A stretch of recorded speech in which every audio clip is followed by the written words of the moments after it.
శ్రీ సాయినాథాయ నమః. శ్రీ సాయి సచ్చరిత్రము 21వ అధ్యాయము. విహెచ్ ఠాకూర్, ఆనందరావు పాటంకర్, పండరీపురం ప్లీడరు వీరి కథలు. ఈ అధ్యాయములోనే హేమాడ్ పంతు, వినాయక హరిశ్చంద్ర ఠాకూరు, బిఏ అనంతరావు పాటంకర్ పూనా, పండరీపురము ప్లీడర్ గురించిన కథలు చెప్పెను. ఈ కథలన్నింటినూ ఆనందకరమైనవి. ఇవి సరిగా చదివి గ్రహించినచో ఆధ్యాత్మిక మార్గమునకు దారి చూపును. ప్రస్తావన: సామాన్యముగా మన గత జన్మ పుణ్య సముపార్జనం వలన మహాత్ముల సాంగత్య భాగ్యము పొంది దాని వలన మేలు పొందెదము. దీనికి ఉదాహరణముగా హేమాడ్ పంతు తన సంగతినే చెప్పుచున్నాడు. బొంబాయి దగ్గరగానున్న బాంద్రాకు ఇతడు చాలా కాలం మెజిస్ట్రేటుగా ఉండెను. అక్కడ పీరు మౌలానా అను మహమ్మదీయ మహాత్ముడు నివసించుచుండెను. అనేక మంది హిందువులు, పారసీకులు, ఇతర మతస్థులు పోయి వానిని దర్శించుచుండిరి. హేమాడ్ పంతు పురోహితుడగు యూనుస్ పీర్ మౌలానాను దర్శించమనియు అనేకసార్లు హేమాడ్ పంతుకు చెప్పెను. కానీ ఏవో కారణముల చేత హేమాడ్ పంతు ఆ మహాత్ముని దర్శించలేకపోయెను. అనేక సంవత్సరముల తరువాత అతని వంతు వచ్చెను.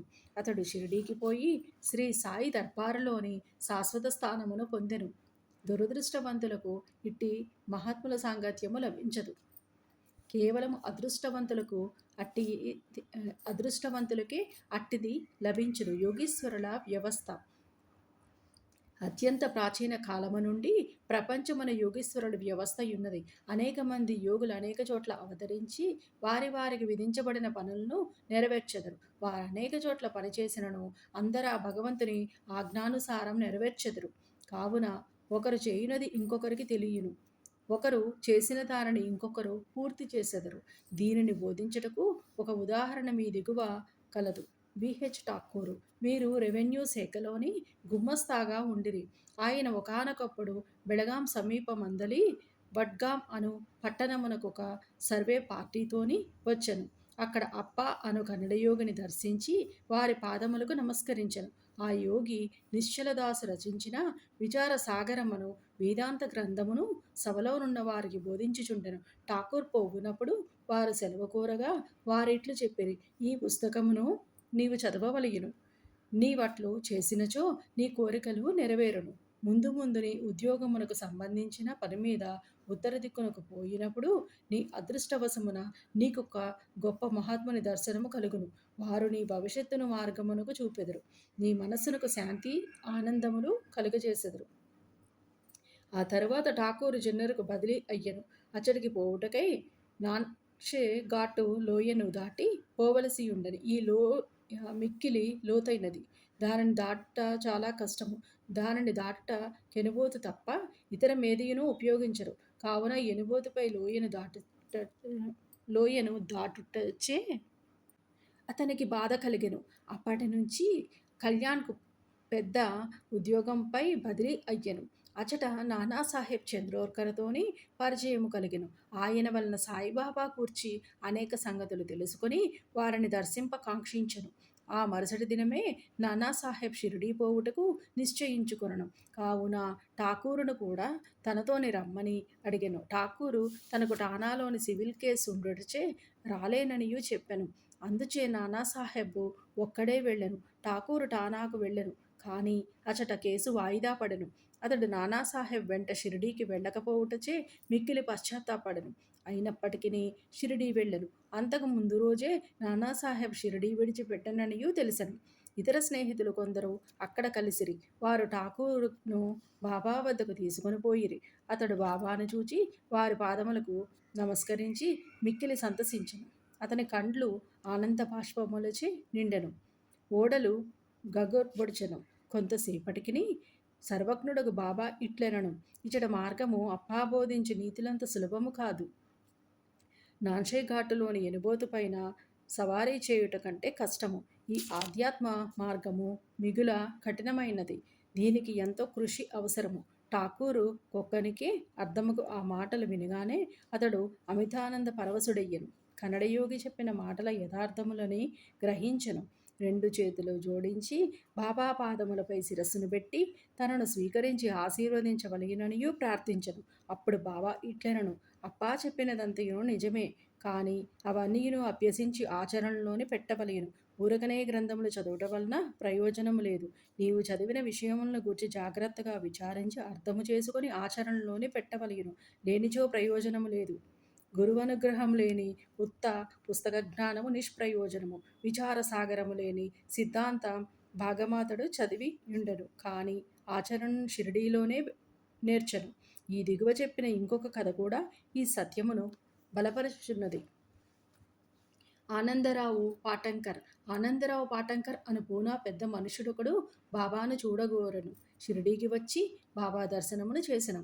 అతని కండ్లు సంతుష్టి చెందెను. అతడు ఆనందించెను. అతడు బాబా పాదములపై పడి తగు విధముగా పూజించి పిమ్మట బాబాతోని ఇట్లనెను, నేనెక్కువగా చదివి తిని, వేదములను వేదాంతములను చదివి తిని, అష్టాదశ పురాణములను వింటిని. నా మనసునకు శాంతి కలుగుటలేదు కనుక నా పుస్తక జ్ఞానమంతయును నిష్ప్రయోజనము. పుస్తక జ్ఞానము లేని నిరాడంబర భక్తులు నాకంటే మేలు. మనసు శాంతి పొందనిచో పుస్తక జ్ఞానం అంతయును వ్యర్థము. నీ దృష్టి వలనను నీ మహత్తరమైన మాటల వలనను నీవు శాంతి ప్రసాదించుతువని వింటిని. అందుచే నేను ఇచ్చటకు వచ్చి తిని. కావున నా యందు దాక్షిణ్యము చూపుము, నన్ను ఆశీర్వదించుము. అప్పుడు బాబా ఒక నీతి కథని ఈ విధముగా చెప్పెను. 9 ఉండల గుర్రపులద్ది. నీతి కథ. నవవిధ భక్తి.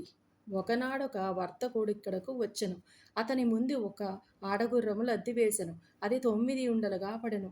జిజ్ఞాసులైన ఆ వర్తకుడు పంచ కొంగు సాచి 9 ఉండలను అందులో పెట్టుకొనెను. ఇట్లు అతడు మనసును కేంద్రీకరించగలిగెను. ఈ మాటలు అర్థమును పాటంకర్ గ్రహించలేకుండెను. అందుచే అతడు గణేశ దామోదర్ ఉరఫ్ దాదా కేల్కర్నిట్లు అడిగాను. ఆ మాటలలోని బాబా ఉద్దేశమేమి? కేల్కర్ ఎట్లు ఆ మాటలలోని బాబా ఉద్దేశమేమి? కేల్కర్ ఎట్లు జవాబు ఇచ్చెను. నాకు కూడా బాబా చెప్పినదంతయును తెలియదు గాని వారి ప్రేరణ ప్రకారము నాకు తోచినది నేను చెప్పెదను. ఆడగుర్రం అనగా ఇచ్చట భగవంతుని అనుగ్రహము. 9 ఉండల లద్ది అనగా నవవిధ భక్తులు. అవి ఏమనగా శ్రవణము అంటే వినుట, 2 కీర్తనము ప్రార్థించుట, 3 స్మరణము జ్ఞప్తి ఎందుంచుకొనుట, 4 పాదసేవనము పాద సంవాహనము, 5 అర్చనము పూజ, 6 నమస్కారము వంగి నమస్కరించుట, 7 దాస్యము అంటే సేవ, 8 సఖ్యత్వము అంటే స్నేహము, 9 ఆత్మ నివేదనము ఆత్మను సమర్పించుట. ఇవి నవవిధ భక్తులు. వీనిలోని ఏదైనా ఒక మార్గమును హృదయపూర్వకముగా అనుసరించిన ఎడల భగవంతుడు సంతుష్టి చెందును. భక్తుని గృహమందు ప్రత్యక్షమగును. భక్తి లేని సాధనములన్నీయును అనగా జపము, తపము, యోగము, ఆధ్యాత్మిక గ్రంథముల పారాయణ, వానిలోని సంగతుల నితరులకు బోధించుట మొదలగునవి నిష్ప్రయోజనము.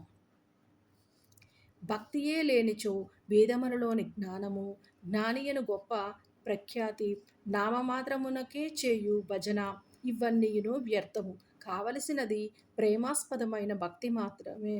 నీవు కూడా ఆ వర్తకుడు అని అనుకొనుము, లేదా సత్యమును తెలుసుకొనుటకు ప్రయత్నించుచున్న వ్యక్తి అనుకొనుము. వానివలే నవవిధ భక్తులను ప్రోగు చేయుము. ఆతురతతోని ఉండుము. వానివలే నవవిధ భక్తులను ఆచరణలోని పెట్టుటకు సిద్ధముగా ఉండుము. అప్పుడే నీకు మనస్థైర్యము, శాంతి కలుగును. ఆ మరుసటి దినము పాటంకర్ బాబాకు నమస్కరించుటకు పోగా 9 గుర్రపు లద్ది ఉండలను ప్రోగు చేసిదివా లేదా అని ప్రశ్నించను.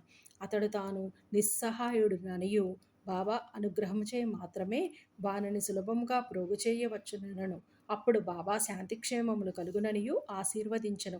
పాటంకర్ అమితానంద భరితుడయ్యెను. పండరీపురము లీడరు. ఒక చిన్న కథతోని ఈ అధ్యాయమును ముగించెదము. ఆ కథ బాబా సర్వజ్ఞుడని తెలుపును. ప్రజలను సరి అయిన మార్గమున పెట్టుటకు, వారి తప్పులను సవరించుటకు బాబా సర్వజ్ఞత్వమును ఉపయోగించుచుండెను.